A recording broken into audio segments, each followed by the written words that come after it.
अजय जी, ये जो सारी खबर अब सामने निकल कर आ रही है, इसमें अब ये भी कहा जा रहा है कि इतने अकाउंट्स ऐसे थे जो पाकिस्तान बांग्लादेश के जो भद्दी भद्दी गालियां दे रहे थे भारतीयों, जो मैंने एक पोस्ट भी चलाया, आपने देखा भी होगा, भद्दी भद्दी गालियां भारतीयों को दे रहे थे। और इन अकाउंट्स को जो लोग फॉलो करते हैं, मुझे हैरानी है उनकी मानसिकता कैसी है। उनकी मानसिकता अगर इस दंगे में तब्दील नहीं होगी तो क्या होगी? घर से औरतों को उठा लेंगे, अगली बार बताता हूं क्या करेंगे आपके साथ। ये सब बांग्लादेश पाकिस्तान से ऐसी पोस्ट से इनको फॉलो कर रहा था ये मास्टरमाइंड फहीम। सुचेता जी, एक बात मैं बताऊं, आपके शो के माध्यम से मैं उस जनता को ये कहना चाहूँगा, इस देश का हिंदू हो चाहे मुसलमान हो, ऐसे ऐसे रोग एलिमेंट्स, ऐसे ऐसे औरंगजेबी सोच वाले लोगों को आइडेंटिफाई करना बहुत ज़रूरी है। ये सिर्फ नागपुर का मामला नहीं है, ये पूरे हिंदुस्तान में ऐसे ऐसे सोच वाले रोग एलिमेंट्स भरे हुए हैं। इनको आइडेंटिफाई करना है, बहुत ज़रूरी है। अगर जिस गंगा जमुनी तहजीब की बात हमारे ये सेकुलर दल वाले आके करने लगते हैं तुरंत ऐसे लोगों को कवर फायर देने के लिए, ये गंगा जमुनी की बात नहीं है, ये तहजीब की बात नहीं है, ये एक विचारधारा, एक ये मानसिकता है जो दारुल हरब को दारुल इस्लाम बनाना चाहती है। ये मानसिकता वालों की खोज करना ज़रूरी है। ये कट्टरता हमें कहीं और नहीं ले जा रही है। और मैं तो कह रहा हूँ नागपुर में दंगे नहीं हुए, एक तरफा हिंसा हुई थी। दंगे तो तब होते जब हिंदू भी रिटेलिएट करते, मारते। वो तो हुआ नहीं, पुलिस की तत्परता से वो रुक गया, नहीं तो तीसरा दंगा होता नागपुर का।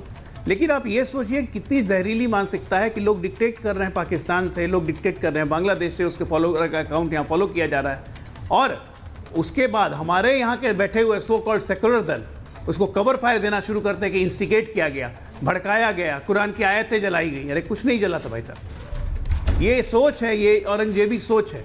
और भी वीडियोस हैं जिसपे कहा जा रहा है कि रमज़ान, ये तो सिर्फ झांकी है, पूरी पिक्चर बाकी है, रमज़ान ख़त्म होने दो तब बताएंगे।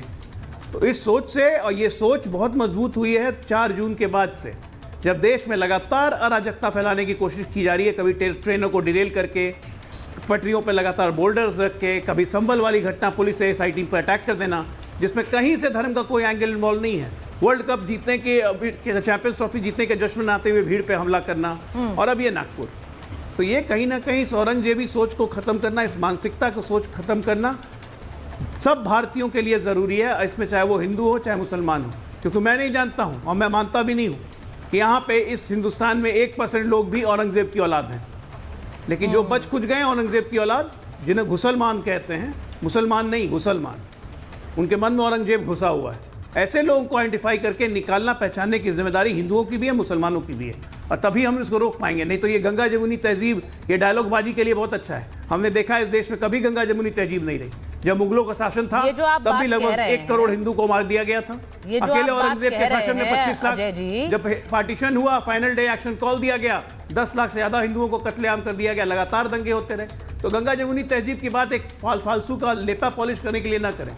अब अगर सही में मुल्क को और इस देश को मजबूत रखना है तो हिंदू मुसलमान दोनों को मिलकर अकाउंट्स बनाए गए। अजय जी, अकाउंट्स बनाए गए और उन अकाउंट्स के जरिए अफवाह फैलाने की तैयारी थी कि भाई एक एडिटेड वीडियोस सर्कुलेट किए गए। ये सब अभी तक जो तफ्तीश में सामने आ रहा है, पुलिस कर्मियों का बयान है, उसमें ये सीधे आ रहा है कि एडिटेड वीडियोस डाले गए और झूठ परोसा गया। मैं पहले हाजी जी के पास जा रही हूँ।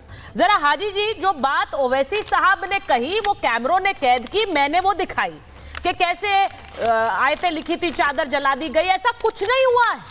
और जब मुख्यमंत्री सदन में ये बात बोलते हैं तो उस बात पर भरोसा करेगा हर व्यक्ति।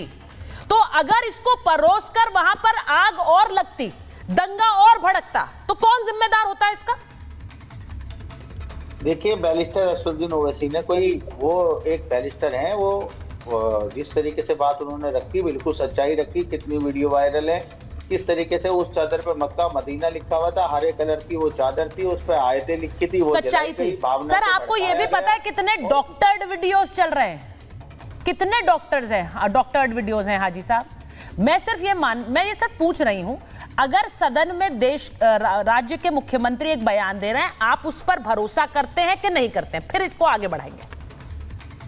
देखिए, जिस तरीके से जो भाजपा के मुख्यमंत्री हैं महाराष्ट्र के, उनके बयानबाजी और जो उन्होंने सदन में बोला है, हम उसको बिल्कुल भी, वो तो जिस तरीके का डबल स्टैंडर्ड कर रहे हैं। मगर हमने तो वीडियो देखी, हमने वहां के लोगों से भी पता किया। भरोसा करते हैं कि नहीं करते हैं हाजी साहब? सदन करते में हम उनका मुख्यमंत्री भरोसा। ने झूठ बोला, आप ये कह रहे हैं? बिल्कुल उन्होंने झूठ बोला। अगर वो सच बोलते तो दंगा किसने किया, कितने दिन से माहौल बनाया जा रहा था औरंगजेब के नाम पर, उनकी कब्र को उखाड़ने के नाम पर, कार सेवा के नाम पर, उन लोगों पर कार्रवाई क्यों नहीं हुई? नितेश राणा और जो उनके टी राजा जो हैदराबाद से सांसद विधायक चुन के आते हैं, उन लोगों ने किस तरीके की पूरा माहौल गरमाया, कैसे मुसलमानों को टारगेट करने का काम किया, किस तरीके से वहां पर जो है चादर को जलाया हरे कलर की, उसमें सब चीजें। भाई तो साहब, ये एक सरकार पूरे देश को कश्मीर बना देना सुचेता जी। चाहती है। हाजी साहब, ये सरकार हाजी साहब, पूरे देश मैं में सिर्फ ये दंगा कहना फैला चाह देना रही हूँ चाहती है। कि सदन में अगर मुख्यमंत्री ने कोई बात रखी है तो उस बात पर भरोसा कीजिए। इस भरोसे को अगर आप हिलने देंगे तो यही तो चिंगारी लगा देता है। वही हुआ, वही वहां हो रहा है। आप यहाँ खुलकर बैठ के कह रहे हैं मुख्यमंत्री झूठ बोल रहे हैं। सर, उनकी जिम्मेदारी है वहां का लॉ एंड ऑर्डर, उनसे सवाल है और इसीलिए उनकी जिम्मेदारी भी है। उनका घर वहां पर है, उन्हें पता ही नहीं क्या हो रहा है। जब उन्हें पता था ये भड़काऊ भाषण दिए जा रहे हैं, लगातार मुसलमानों को निशाना बनाया जा रहा है उनकी, तो उन पर उन्होंने क्या करा? सर, यहाँ पर तो कोई और ही निशाना बनता हुआ दिख रहा है मुझे। यहाँ पर तो कौन निशाना बनता हुआ दिख रहा है वो तस्वीरों में साफ है। आप कह रहे हैं कि कितना निशाना बना, कौन बन रहा है निशाना? यहाँ किसके चिन्ह देख देख कर हमला किया गया?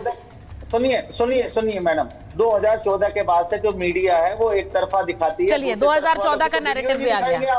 2014 के बाद नैरेटिव ही बदल चुका है। उनकी भी वीडियो दिखा दीजिए। सर क्या, अच्छा नहीं, मैं एक बार अजय जी, मैं आ रही हूँ। अजय जी एक बार बोलना चाह रहे हैं, उसके बाद मैं डीजीपी सर को दिखाएंगी ना। सर, आपको लग रहा है कि ये झूठा प्रोपेगेंडा है? आपको वो गालियां नजर नहीं आती, भद्दी गालियां जो भारतीयों को दी जा रही थी उन अकाउंट से जिनको फॉलो कर रहे थे ये दंगाई?